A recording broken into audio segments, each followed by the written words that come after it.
In the previous volume, or chapters, I presented a soup of anecdotes, recitations of events and participants in them, and customs among natives and the earliest foreign pioneers in North America. There are other extensively reported records and numerous insightful recollections of life in the colonies or states prior to and shortly after the War of Independence. Even Theodore Roosevelt, former President of the United States, wrote famously about the especially unique character of the frontier settlers, hunters, and traders, among other actors on the edges of the imperialist new country.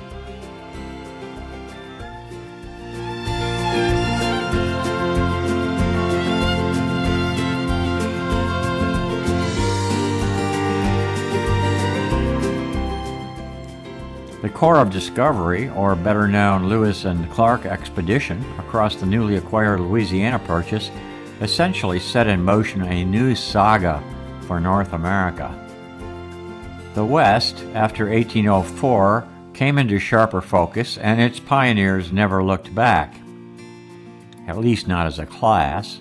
Many individuals did look back. Roughly 100 years, the 19th century, has been romanticized, imagined, examined, and analyzed, but never fully realized in the ideal sense of completion. In some ways, the America of the Atlantic coast confronted a different America that today is sometimes thoughtlessly called the West. Before we join Western explorers and caravans across the Mississippi River and settlements along the Missouri, I repeat that it was the self-sufficient farmers, woodsmen, and their militias of the Alleghenies and along the eastern watersheds of the Ohio, Tennessee, and Wabash, etc., who instructed the later push westward of people looking for something more. Some frontier persons stood out from the rest, like Daniel Boone, who eventually rested and retired, virtually bankrupt, on the Missouri river bottoms. Land acquisition and disposition was a major enterprise in frontier territory that made, and in some cases ruined, many an enterprising hero in American folklore. Like Boone, another larger-than-life frontiersman, soldier, legislator, and author in U.S. memory, a relatively illiterate but extraordinarily talented individual named Davy Crockett also left a permanent impression on the U.S. psyche. He was born later than Boone and did not leave our world peacefully. He too essentially was often penniless and unsuccessful in his commercial undertakings. The traders and land speculators acted with more energy than capital, Roosevelt wrote. Fraud and carelessness in dealing left innumerable pioneers without any land in the end. So it wasn't only the natives that found themselves homeless from time to time. As alluded to previously, we know Dan Boone was the leader of one of the early organized pioneer settler projects through the Cumberland Gap into the future state of Kentucky, along the Wilderness Road. He discovered a collection of bluegrass meadows that he called almost heaven. But he was not the first foreigner to march into that wilderness territory that also was referred to as, quote, the dark and bloody ground.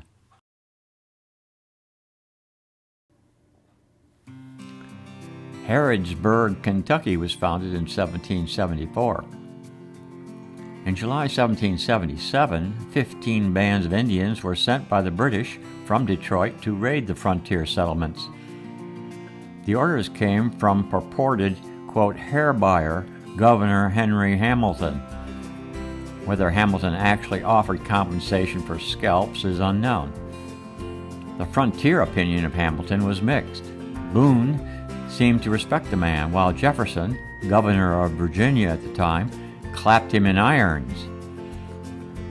George Rogers Clark described those days at Harrodsburg in his later memoir.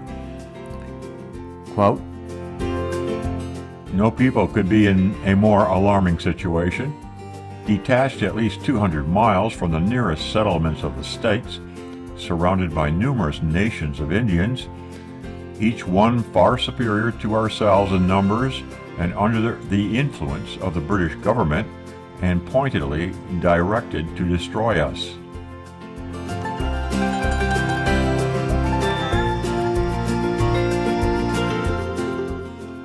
Perhaps of more significance is the Battle of Kings Mountain, a military engagement between a large contingent of recruited frontiersmen and loyalist militias in the South Carolina during the Southern Campaign in 1780.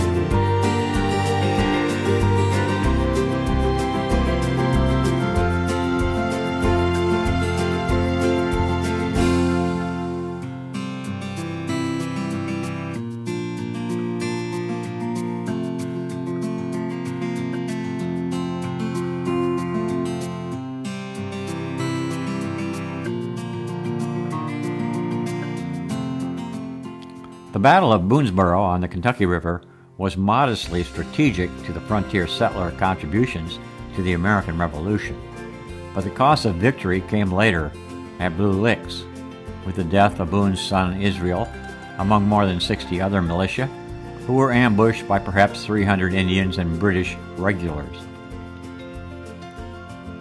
The Battle of Blue Licks, fought on August 19, 1782, was the last battle of the American Revolutionary War fought in Kentucky.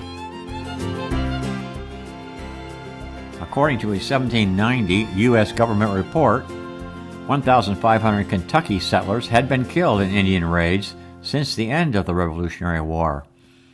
In the summer of 1795, however, an estimated 20,000 persons passed along the wilderness road through the Cumberland Gap westward.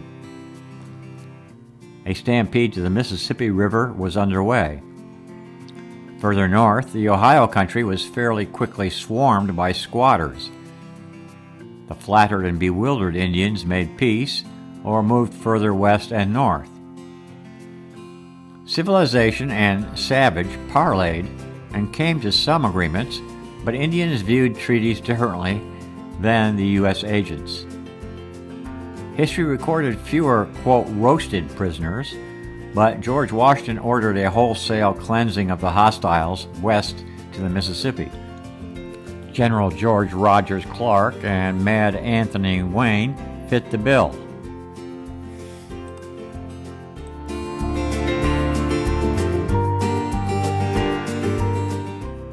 Clark never made it to Detroit with his troops, seeking to dislodge the lingering frontier British during the Revolution, but for a while mastered the Illinois areas despite very little support from the powers dispersing supplies in Virginia. Clark, also sometimes labeled an, quote, Indian hater, led an expedition of 1,200 drafted men against Native American villages along the Wabash River in 1786. That campaign, one of the first actions of the Northwest Indian War, essentially failed its objective.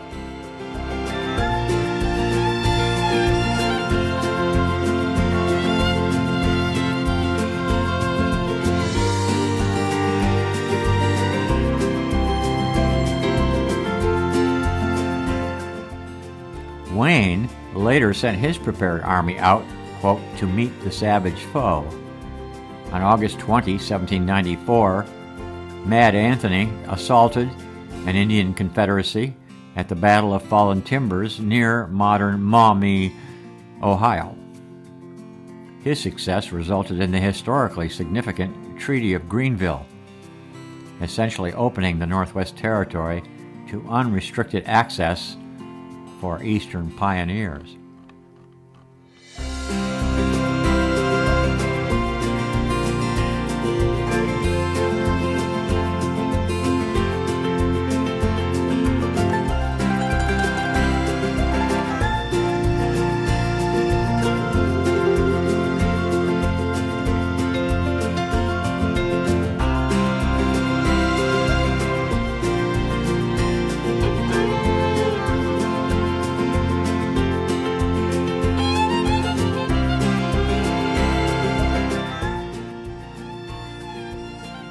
weapons of war during the 18th century, guns, tomahawks, and booze, became more widely distributed and were again consumed and refined in the wars of the West.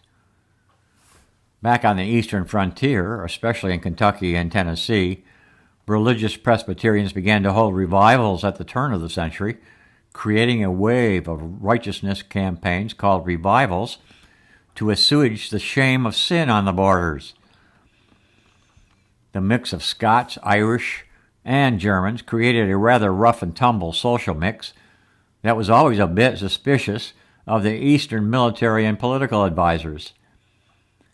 Teddy Roosevelt's own research found that military officers on the frontier often wore sidearms to protect themselves from the local settlers, more so than from Indians.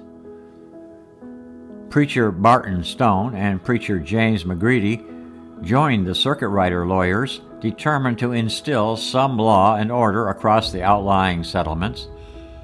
The Methodists and Baptists also crept in to accumulate followers and donors to the cause of religion. Most notably in this regard, the large week-long Cane Ridge Revival Camp meeting at Cane Ridge, Kentucky, from August 6 to August 12, 1801, was reported to be the largest and most famous camp meeting of the Second Great Awakening. This camp, drawing thousands, perhaps as many as 1 in 10 Kentuckians, launched many smaller camp meetings on the frontier. It was a choice for many to make between God or corn liquor. Kentucky bourbon, whiskey, was born, even as some frontier folk were born again. The remaining Indians got both, but mostly the whiskey. The Native Americans seemed to like spirits, but not of the heaven-sent kind. Kentucky became a state in 1792, and the Maysville area, previously known as Old Bourbon County, in what was then Virginia, began serving whiskey distilled from corn mash. The elixir became known as bourbon whiskey. Thomas Jefferson, a connoisseur of French delicacies, named the new settlement Bourbon County after the powerful French Bourbon dynasty. Jefferson also campaigned on the promise to repeal the whiskey tax when he was elected president in 1802, and he did. The whiskey started flowing out of Kentucky and down the Missouri and Ohio rivers, with Bourbon County emblazoned on every barrel.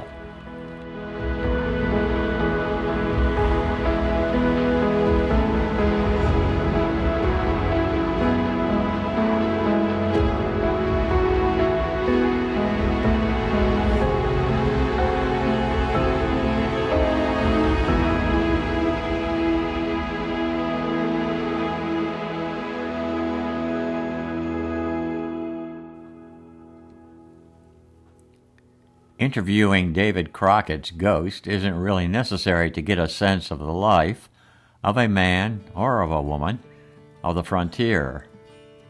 Crockett coached the writing of his own autobiography, so he doesn't have much to add from the beyond. Like Boone's apparition, though, he remains a legend of American frontier stature. A humble birth, a natural woodsman, father, soldier, Indian fighter, and respecter of Native Americans, a U.S. congressman and thorn in the side of Andrew Jackson, a debtor, a patriot killed on the Mexican border.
born on the Nolichucky River, now in Greene County, Tennessee.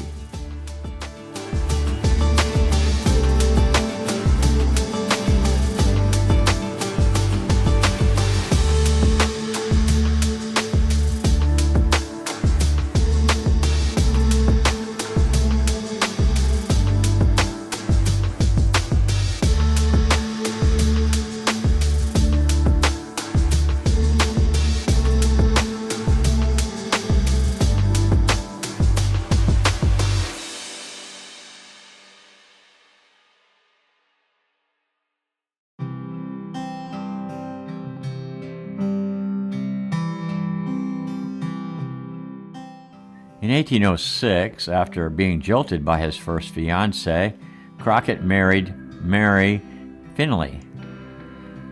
With her and 3 children, John Wesley, William Finley, and Margaret Finley, Davy eventually settled down in Franklin County, Tennessee, on a farm he called Kentuck. At the time, ironically, that county had declared itself to be an independent Republic of Franklin, one of a series of mini-frontier rebellions that stem from a lack of patience with administration of affairs back east.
Alexis de Tocqueville, in his young and rather blunt manner, seemed to have scorn for Davy Crockett, the congressman.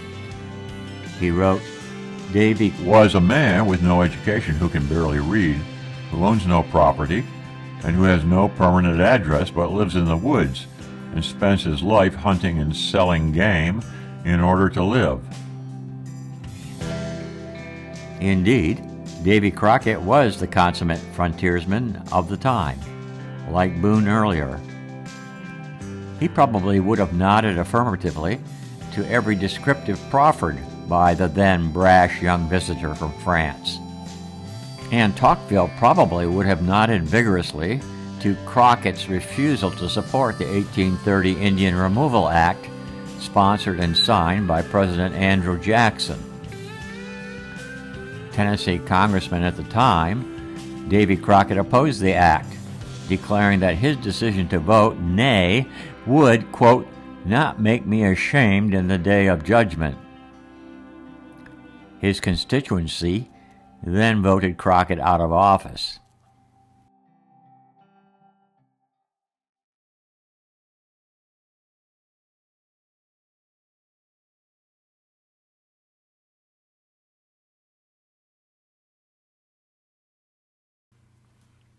Jackson proceeded to ensure that the straggler Indians still in the east were dispersed, or literally removed. Davy Crockett went home and then south to fight Santa Anna and the Mexicans, striving to keep hold of the Spanish heritage of the Southwest. His death at the Alamo, or after the disastrous siege, has been retold for the benefit of every generation of Americans since.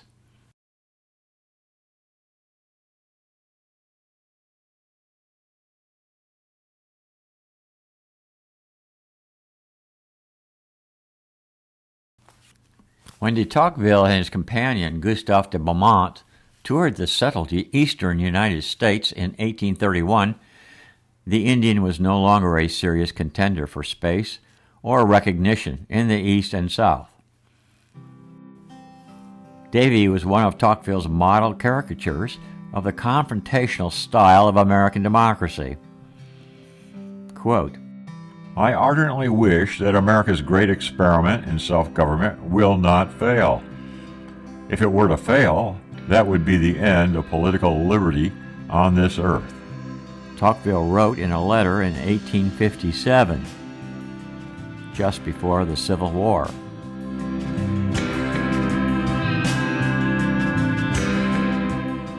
A note from Beaumont to his mother. Last night, Senior Serrier introduced us to the President of the United States. General Jackson, who is an elderly man of 66, is well preserved and seems to have retained all his vigor of mind and body. He is not a man of genius. He once enjoyed a reputation as a duelist and hothead.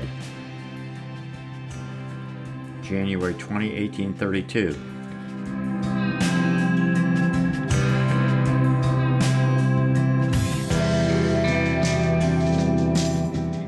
Tocqueville and Beaumont wanted to see wilderness and Indians, but, quote, You have no idea how hard it is to find those two things in America today.